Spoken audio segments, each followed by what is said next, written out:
साथीहरू नमस्कार। यो चाहिँ पर्वत जिल्लाको सदरमुकाम कुस्मा बजार हो। यति बेला म यो बन्जी साइडतिर आइरहेको छु। तपाईहरू देख्न सक्नुहुन्छ यो अत्यन्तै famous the cliff which is located in Parbat सदरमुकाम कुस्मा बजार। तपाईहरू देख्न सक्नुहुन्छ, आउन सक्नुहुन्छ। यहाँको एकदमै रमणीय दृश्य अवलोकन गर्नको लागि साथसाथै तपाईहरू एकदम साहसिक बन्जी जम्प गर्न पनि सक्नुहुन्छ। तपाईको आफ्नो इच्छा चाहना छ भने अत्यन्तै रमाइलो छ यो सुन्दर ठाउँ।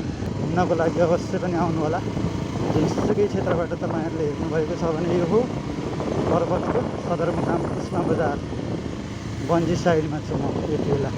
यहाँबाट तपाईहरू देख्न सक्नुहुन्छ यो हो बन्जी एरिया। यहाँ जिप लाइनहरू पनि छ, सबै कुराहरू छ।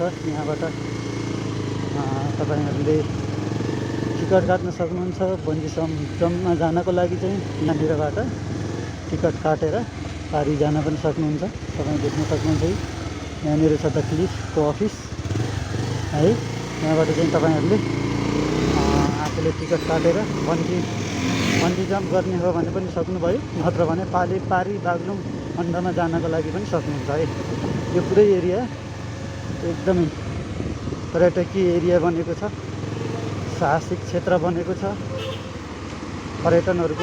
पर्यटकहरूको साहसिक गन्तव्यको रूपमा पछिल्लो समय परिचित छ यो कुस्मा बजार, जुन चाहिँ पर्वत जिल्लाको सदरमुकाम पनि हो।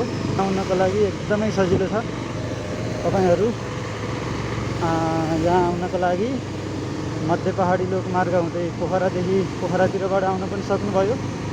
यता तपाईँ गुल्मीतिरको अर्घाँसीतिरको मान्छेहरू कालीगण्डकी करिडोर, कालीगण्डकी लोकमार्ग हुँदै पनि आउन सक्नुहुन्छ है। यसरी चाहिँ आउन सक्नुहुन्छ। यहाँबाट कालीगण्डकी नदी चाहिँ मजाले तलबाट बगिरहेको छ भने पारी तपाईहरू देख्नुभएको जति त्यो सब बागलुङ बजार हो, बागलुङ जिल्ला है। यहाँ चाहिँ यान्त्रिक पुल पनि छ।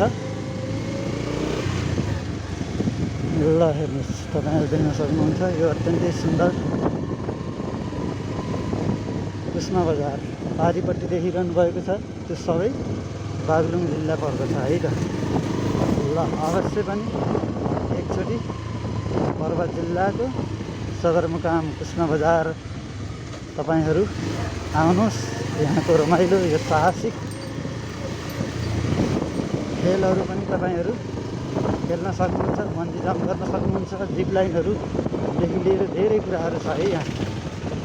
जुन मुक्तिनाथ जाने यात्रुहरूका लागि त अझै बाटोमा पर्छ, एकदमै सहज छ। हस्, धन्यवाद।